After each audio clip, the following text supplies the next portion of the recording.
ಭಾಷೆ ಅಂದರೆ ಏನು, ಸಾಹಿತ್ಯ ಅಂದರೆ ಏನು, ಸಾಹಿತಿಗಳು ಹೇಗಿರಬೇಕು, ಮೊದಲನೇದು ಭಾಷೆ ಯಾಕೆ ಬೇಕು, ಅದು ಹೇಗಿರಬೇಕು ಅದನ್ನೊಂದು ವಚನ ಮೂಲಕ ನೋಡೋಣ.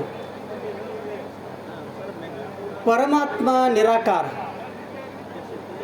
ನಿರಾಕಾರ ಪರಮಾತ್ಮನನ್ನು ಅರಿಯಲು ಸಾಕಾರ ಇಷ್ಟಲಿಂಗ ಬೇಕು. ಸಮಯ ನಿರಾಕಾರ, ನಿರಾಕಾರ ಸಮಯವನ್ನು ತಿಳಿಯಲಿಕ್ಕೆ ಸಾಕಾರ ಗಡಿಯಾರ ಬೇಕು. ಭಾವ ನಿರಾಕಾರ, ನಿರಾಕಾರ ಭಾವವನ್ನು ಅಭಿವ್ಯಕ್ತಗೊಳಿಸಲು ಸಾಕಾರ ಭಾಷೆ ಬೇಕು. ಸಾಕಾರ ಸತ್ವಯುತವಾಗಿದ್ದರೆ ನಿರಾಕಾರ ಸ್ಪಷ್ಟವಾಗಿ ಗೋಚರಿಸುತ್ತದೆ. ಭಾಷೆ ಸತ್ವಯುತವಾಗಿದ್ದರೆ ಭಾವ ಸ್ಪಷ್ಟವಾಗಿ ಸತ್ವಯುತವಾಗಿ ಅಭಿವ್ಯಕ್ತಗೊಳ್ಳುತ್ತದೆ. ಕನ್ನಡ ಭಾಷೆ ಅತ್ಯಂತ ಸತ್ವಯುತವಾದ ಭಾಷೆಯಾಗಿದೆ. ಅದಕ್ಕೆ ಸಾಕ್ಷಿ ಏನೆಂದರೆ ಕನ್ನಡ ಭಾಷೆಗೆ ಸಂದ 8 ಜ್ಞಾನಪೀಠ ಪ್ರಶಸ್ತಿಗಳು ಸಾಕ್ಷಿಯಾಗಿವೆ. ಶ್ರೀ ಗುರು ಬಸವ. ಇದು ಭಾಷೆ ಕುರಿತು. ಇನ್ನು ಎರಡನೇದು ಸಾಹಿತ್ಯ ಹೇಗಿರಬೇಕು. ಸಾಹಿತ್ಯವು ವ್ಯಕ್ತಿ ಮತ್ತು ಸಾಮಾಜಿಕ ಬೆಳವಣಿಗೆಗೆ ಪೂರಕವಾಗಿರಬೇಕು. ಸಾಹಿತ್ಯವು ವೈಚಾರಿಕ ಮತ್ತು ಸೃಜನಶೀಲ ಸಾಹಿತ್ಯವಾಗಿರಬೇಕು. ಅದು ಕೇವಲ ಓಲೈಕೆ ಸಾಹಿತ್ಯ ಆಗಿರಬಾರ್ದು. ಏನೋ ಯಾವೊಬ್ಬ ವ್ಯಕ್ತಿಯನ್ನು ಓಲೈಕೆ ಮಾಡೋದಾಗಲಿ ಹೊಗಳುವುದಾಗಲಿ ಅಂತ ಸಾಹಿತ್ಯ ಇರಬಾರ್ದು.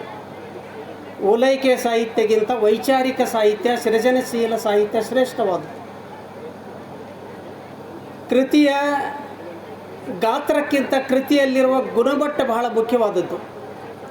ಕೃತಿಗಳ ಸಂಖ್ಯೆ, ಕೃತಿಗಳ ಬೆಲೆಗಿಂತ ಕೃತಿಗಳ ಅಲ್ಲಿರುವಂಥ ಮೌಲ್ಯ ಏನದಲ್ಲ ಅದು ಭಾಳ ಮುಖ್ಯವಾದದ್ದು. ಅಂಥ ಮೌಲ್ಯಯುತವಾದ ಕೃತಿಗಳು ನಮ್ಮ ಆಗಿರಬೇಕು. ಇನ್ನು ಸಾಹಿತಿ ಆಗಿರಬೇಕು. ಸಾಹಿತಿ ಸಾಂಸ್ಕೃತಿಕ ರಾಯಭಾರಿ ಆಗಿರಬೇಕು. ಕಲ್ಚರಲ್ ರೋಲ್ ಮಾಡೆಲ್ ಅಂತಲ್ಲ, ಅವ ರಾಯಭಾರಿ ರೋಲ್ ಮಾಡೆಲ್ ಆಗಿರಬೇಕು. ಒಂದು ಆದರ್ಶ ವ್ಯಕ್ತಿ ಆಗಿರಬೇಕು ಅವ. ಮತ್ತು ಸಾಹಿತಿ ಬದುಕು ಮತ್ತು ಬರಹ ಒಂದಾಗಿಸಿಕೊಂಡಿರಬೇಕು. ಬದುಕು ಮತ್ತು ಬರಹ ಒಂದಾಗಿದ್ದರೆ ಆ ಬರಹಕ್ಕೆ ಒಂದು ಬೆಲೆ ಬರುತ್ತದೆ ಮತ್ತು ಆ ಬರಹ ಬಹುಕಾಲ ಬದುಕುತ್ತದೆ, ಬಹಳ ದಿನ ಬದುಕ್ತೈತೆ. ಬದುಕು ಬರಹ ಒಂದಾಗಿರಲಿಲ್ಲ ಅಂದ್ರೆ ಅದು ಬಹಳ ದಿವಸ ಬದುಕುವುದಿಲ್ಲ. ಅದಕ್ಕೆ ಉದಾಹರಣೆ ಅಂದ್ರೆ ವಚನ ಸಾಹಿತ್ಯ. ಶರಣರು ನಡೆದಂತೆ ನುಡಿದರು, ನುಡಿದಂತೆ ನಡೆದರು. ಅವರು ನಡೆದಂತೆ ನುಡಿದ ಆತ್ಮಸಾಕ್ಷಿಯ ವಾಣಿಗಳೇ ವಚನಗಳಾದವು. ಆ ವಚನಗಳು ಅನುಭವದ ನುಡಿಗಳಾದ ಕಾರಣ ಅವು ಇಂದಿಗೂ ಜೀವಂತವಾಗಿವೆ, ಎಂದೆಂದಿಗೂ ಇರುತ್ತವೆ. ಸಾಹಿತಿಯಲ್ಲಿ ವೈಜ್ಞಾನಿಕ ಮನೋಭಾವ ಇರಬೇಕು. ವೈಜ್ಞಾನಿಕ ಮನೋಭಾವದ ಲಕ್ಷಣಗಳೆಂದರೆ ಪ್ರಶ್ನಿಸುವುದು, ಪರೀಕ್ಷಿಸುವುದು ಮತ್ತು ತೆರೆದ ಮನಸ್ಸು. ಯಾವುದನ್ನು ಹಾಗೆ ಬರಿಬಾರದು. ಪ್ರಶ್ನಿಸದೆ ಪರೀಕ್ಷಿಸಿ ಒಪ್ಪಿಕೊಳ್ಳಬಾರದು. ಅದನ್ನು ಪರೀಕ್ಷಿಸಿ ಪ್ರಶ್ನಿಸಿ ಒಪ್ಪಿಕೊಂಡು ಅದು ತಾರ್ಕಿಕವಾಗಿದ್ದರೆ ಮಾತ್ರ ಒಪ್ಪಿಕೊಳ್ಳಬೇಕು. ಆಗ ಮಾತ್ರ ಬರಿಬೇಕು.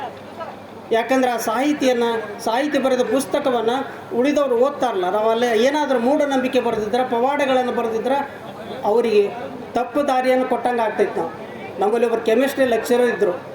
ಲಾಸ್ಟ್ ಪಾಯಿಂಟ್ ಹೇಳ್ತೇನೆ ನಾನು. PhD ಮಾಡಿದ್ರು ಅವರು. PhD ಭಾಳ ಮುಖ್ಯ ಅಲ್ಲ.